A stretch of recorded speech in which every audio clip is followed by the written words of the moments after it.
और इस बीच आपको ये चलेगी सीधा नेता प्रतिपक्ष टीकाराम जूली क्या कह रहे हैं, सुनिए। इसी काम के लिए माननीय मंत्री महोदय विधानसभा के लिए आश्वासन दे चुके हैं कि दिसंबर 24 तक इसका काम पूरा हो जाएगा।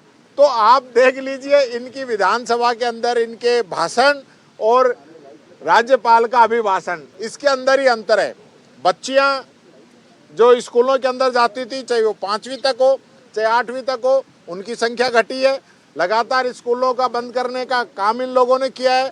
वो सारे आंकड़े छुपाने का काम किया गया है और सिर्फ सरकार की वाहवाही हो, इनके अलावा कोई नई बात इस अभिभाषण के अंदर नहीं है। और अभिभाषण जो 1.5 घंटे राज्यपाल महोदय ने पढ़ा, आप सब लोग भी समझ गए होंगे कि इसके अंदर कोई विकास का कोई मापदंड, कोई माध्यम, कोई विजन इस सरकार का पूरे 1 वर्ष में नहीं रहा। सिर्फ और सिर्फ आंकड़े और बातें बताकर अभिभाषण कराकर अपनी इतिश्री इन लोगों ने कर ली। किरोड़ीलाल मीणा जी का एक बयान आया है, वो कह रहे हैं कि पहले तो ये था कि वो विधानसभा में शामिल नहीं होंगे, लेकिन अब वो शामिल हुए और कहा कि जो मुद्दे उठाए थे उस पर कोई काम नहीं हुआ और हर रोज 7 करोड़ की बजरी जो है वो निकल रही है। देखिए, मैं धन्यवाद देता हूं किरोड़ी मीणा जी को कि जो जनता की आवाज को बखूबी से उठा रहे हैं। अभी राज्यपाल महोदय से अभिभाषण के अंदर पेपर लीक के बारे में बड़ी बड़ी बातें कहलवाई गई और वहीं पे किरोड़ी जी जो लगातार ऐसा ही भर्ती परीक्षा को रद्द करने की बात कर रहे हैं, उस पर कोई बात नहीं की गई। और अब किरोड़ी जी ने आज के लिए छुट्टी नहीं मांगी है, उन्होंने 3 तारीख से छुट्टी मांगी है। आज तो उनको पता था कि आज सिर्फ अभिभाषण है, ज़्यादा आज का बिजनेस नहीं है सदन के अंदर, इसलिए उन्होंने आज से छुट्टी नहीं मांगी और वो आ गए। वो मैं ये कहना चाहूँगा, किरोड़ी जी की बात को सरकार को सुनना चाहिए। इतने सीनियर मंत्री हैं, पुराने भारतीय जनता पार्टी के सदस्य हैं और लगातार वो जो बातें बता रहे हैं। आज अवैध खनन की जो बात हो रही है, वही अवैध खनन ने एक पुलिस कांस्टेबल की जान ले ली थी टोंक के अंदर, उसको कुचल के मार दिया गया था और सरकार ने अभियान चलाया था अवैध खनन रोकने का। आज इनके मंत्री कह रहे हैं, तो इसका मतलब हकीकत क्या है? उसको छुपाया जा रहा है, दिखाया नहीं जा रहा है। प्रदेश के अंदर अलग अलग प्रकार के माफिया, भू माफिया, खनन माफिया, बजरी माफिया पनप गए हैं और जो जनता के खून पसीने की कमाई को खाने का काम कर रहे हैं और सरकार का टैक्स चोरी का काम कर रहे हैं। उन मदन दिलावर जी से शिक्षा के बारे में पूछ लें कि शिक्षा का रिजल्ट क्या रहा है, क्या शिक्षा के बारे में बात कर रहे हैं। पूरी 1 साल हो गई, शिक्षा के अलावा सारे बयान आते हैं, सब प्रकार के नमस्कार करा लेंगे, लेकिन एजुकेशन के बारे में नहीं बोलेंगे। ये बात मैं शिक्षा मंत्री जी को कहना चाहूँगा। विधानसभा में वास्तु दोष दूर करने के लिए अध्यक्ष जी ने कहा है कि कुछ वास्तुविदों से सलाह ली गई है। इतनी 200 विधायक, देखिए, पहली बार 200 विधायक आए नहीं, आते तो हर बार ही हैं और कहीं ना कहीं इस प्रकार की कोई भगवान की मर्जी है कि सारे लोग नहीं रह पाते। तो निश्चित तौर पर मैं तो यही प्रार्थना करूंगा कि जो सदस्य आए हैं वो पूरे समय रहें, पूरे रहें और वापस से फिर जीत के सदन के अंदर आएँ। ये जो एक आप इसको धारणा भी कह सकते हैं, लेकिन समय तो देखो सबका निश्चित है। ये कोई तय नहीं है कि यहाँ गया वो जाएगा ही नहीं। जो धरती पर है उसको जाना है, तो विधानसभा में आ गया चला जाएगा तो कोई बड़ी बात नहीं है। बाबाओं की राय ली गई है तो अब ये तो देखिए, ये तो बाबाओं का ही मामला है सारा। ये जो राय वास्तु वगैरह कई 10 सालों से मैं देख रहा हूँ, हर बार कोई ना कोई टोटके होते हैं, फिर बात वही की वही रहती है। तो मैं बहुत ज़्यादा इन चीज़ों में पढ़ता नहीं हूँ। मैं तो ये कहना चाहूँगा सब लोग स्वस्थ रहें तो आएंगे सब लोग। अध्यक्ष जी, कहाँ रुक गए आप? यहीं खड़े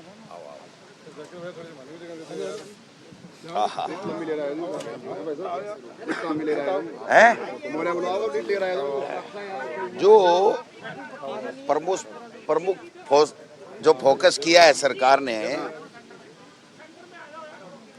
सेंटर में, यहाँ भाई जी दाया तो गए लिया दिया। पहली बात तो यह है कि महामहिम के श्रीमुख से जो अभिभाषण और भाषण कराया गया वो कोरी बातें थी, धरातल पे उसका किसी भी प्रकार का प्रभाव नहीं है। धरातल पे वो चीजें नहीं हैं। और सबसे बड़ी विफलता तो महामहिम से जो पीठ थपथपवाई सरकार ने, वो निराशाजनक है, निराश करने वाली है। और उन्हीं के कैबिनेट मंत्री ने, मैंने सुनाया है कि पूरी 12 महीने की इनकी पोल खोल के रख दी सरकार की कि बिशलपुर में अवैध बजरी निकाली जा रही है। इसका मतलब पूरी सरकार में भ्रष्टाचार व्याप्त है, कोई ठोस अपराधियों पे कार्रवाई नहीं हो रही है, बजरी माफिया, खनन माफिया सारे के सारे हावी हैं और इनमें आपस में भी सामंजस्य नहीं है। जब इस तरह की बात हो तो उसको गुड गवर्नेंस कैसे कह सकते हैं? इसका मतलब गवर्नेंस नाम की कोई चीज़ है नहीं, पहली बात तो ये। दूसरी, इन्होंने कहा ERCP KPC 1 रुपया दिया नहीं, और जो बांध बनने की बात कर रहे हैं वो कांग्रेस की सरकार के समय, हमारी सरकार के समय में जो 10,000 करोड़ रुपया दिया था उसकी बात कह रहे हैं। वो बांध बन करके नवेरा बांध, शायद क्या है उसका नाम है, नवनेरा बांध बनकर के तैयार हो गया। तो इनके समय में न वो स्वीकृति है, न इनके बजट का पैसा है, वो कांग्रेस सरकार का है। यमुना जल समझौता जिसकी ये बात कर रहे हैं, महामहिम के श्रीमुख से कहलवाया है, आज की तारीख तक DPR नहीं बनी है। 14 महीने हो गए इनको सरकार में बने हुए, और हरियाणा इनको फाइल के हाथ ही नहीं लगाने दे रहा है। और इनकी संयुक्त टास्क फोर्स बनाने का काम भी आज की तारीख में पूरा नहीं हुआ है। फिर कहा कि दिन में बिजली की ओर अग्रसर हो रही है सरकार। आप दिन में छोड़ दो, किसानों को 6 घंटे बिजली वसुंधरा जी के समय में भी मिली थी और हमारी कांग्रेस के समय में भी मिली थी। ये पहली सरकार है कि बिजली 4 घंटे भी किसान को मिली नहीं है। तो ये इनकी बिजली की स्थिति है। ये पेपर लीक की बड़ी बड़ी बातें कहते हैं, छोटे छोटे पेपर, BSc का पेपर, नीट का पेपर तो चलो केंद्र की बात होगी, मैं इनका बता देता हूँ। ये DLED जो होती है उसका 2nd ईयर का पर्चा इनका लीक हो गया और इन्होंने टेक्निकल कारण बताते हुए उसको निरस्त करके दोबारा परीक्षाएं कराई हैं। तो ये जब छोटी छोटी ग्रेजुएशन का, PG का और यही नहीं करवा सकते तो फिर ये बड़ी बड़ी बातें करने से कोई फायदा नहीं है। ये जो मगरमच्छ जिनको कह रहे हैं ना, दोनों पक्ष मांग कर रहे हैं। ये भी कह रहे हैं हम मगरमच्छों को पकड़ेंगे, पेपर लीक वालों को पकड़ेंगे, और हमारे पायलट साहब भी काफ़ी पहले दिन से इसके ऊपर आंदोलन भी किया और बात भी कह रहे हैं पेपर लीक वालों को, अपराधियों को पकड़ना चाहिए। और मैं प्रदेश अध्यक्ष ये कह रहा हूँ कि पेपर लीक में शामिल कोई भी मगरमच्छ हो, कोई भी बड़ा व्यक्ति हो, उसको पकड़ना चाहिए।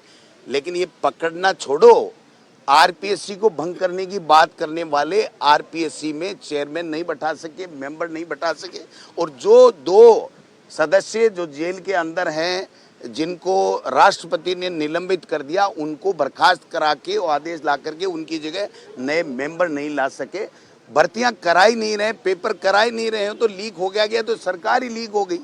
अब किरोड़ी जी के बयान के बाद में सरकार में कुछ बचा है क्या, आप बता दो। वो तो सरकार लीक हो गई, ये पेपरों की बात कर रहे हैं, छोटी छोटी बातें कर रहे हैं, बड़ी बातें नहीं कर रहे हैं। तीसरा, ये कह रहे हैं कि हमने भर्तियां 1,10,000 की बात की। कहाँ है 1,10,000 भर्तियां? जितनी भर्तियां हुई हैं वो हमारे कांग्रेस के सरकार के समय में, जो या तो कोर्ट में अटका था या वेटिंग लिस्ट थी या किन्हीं कारणों से कोई परीक्षा नहीं हो पाई थी, उसकी परीक्षा करा के एक भी विज्ञप्ति निकाल करके इन्होंने कोई नौकरी नहीं दी। और जो अब आगे बता रहे हैं, ये विज्ञापन दे रहे हैं, बड़ी बड़ी बातें कर रहे हैं, इतनी हम जो है वो उसमें है, पाइपलाइन में है, उनमें भाई साहब सारे के सारे 59,000 के लगभग तो ये आपके सफाई कर्मचारी हैं और चतुर्थ श्रेणी के कर्मचारी हैं 30,000 के लगभग। और वो सारे 70-80 हज़ार की जो संख्या है वो भी संविदा पे ले रहे हैं। वाल्मीकि समाज को इन्होंने कहा था कि हम आपको सफाई कर्मचारी बनाएंगे, आज तक नहीं बना पाए। 20-20, 30-30, 50-50 हज़ार रुपये वाल्मीकि समाज के लोगों से लेकर के और नकली प्रमाण पत्र जारी किए गए हैं, जिसकी जांच तक ये नहीं करवा पाए, दोषियों को तो नहीं पकड़ पाए। तो ये स्थिति एक विधानसभा क्षेत्र में जहां है ही नहीं, 50 आदमी नहीं है, वहाँ 400-400 के प्रमाण पत्र इन्होंने बना दिए। और मैं विधानसभा जब आएगी तो इनकी पूरा खुलासा कर दूंगा कि कहाँ कहाँ नकली ये चीज़ें बनी हैं। फिर ये यूरिया की बातें की है, डीएपी और यूरिया मिली नहीं किसान को, ये बात भी मैं कहना चाहता हूँ। गौशाला की, गौमाता की बड़ी बड़ी बातें हैं और इसमें एक दो लाइन बोली भी है, लेकिन हमारे सरकार के समय जितने गौशालाओं को और गौमाता को जो दिया गया अनुदान, वो अनुदान ये नहीं दे पा रहे हैं। दूसरा, जिले संभाग खत्म कर दिए, उसकी कोई बात कर नहीं रहे हैं। भरतपुर और बीकानेर में ये कह रहे हैं कि हमने वो क्या विकास प्राधिकरण बना दिया। भरतपुर के जिला प्रमुख का चुनाव मुख्यमंत्री जी नहीं करा पाए मेरे बार बार चैलेंज करने के बाद में, और जिस दिन मुख्यमंत्री जी भरतपुर के जिला प्रमुख का चुनाव करा देंगे, अगर वो जीत जाए, भारतीय जनता पार्टी का जिला प्रमुख बन जाए, तो मुझे कह देना, मैं मीडिया के सामने आके कह दूंगा कि मुख्यमंत्री में दम है।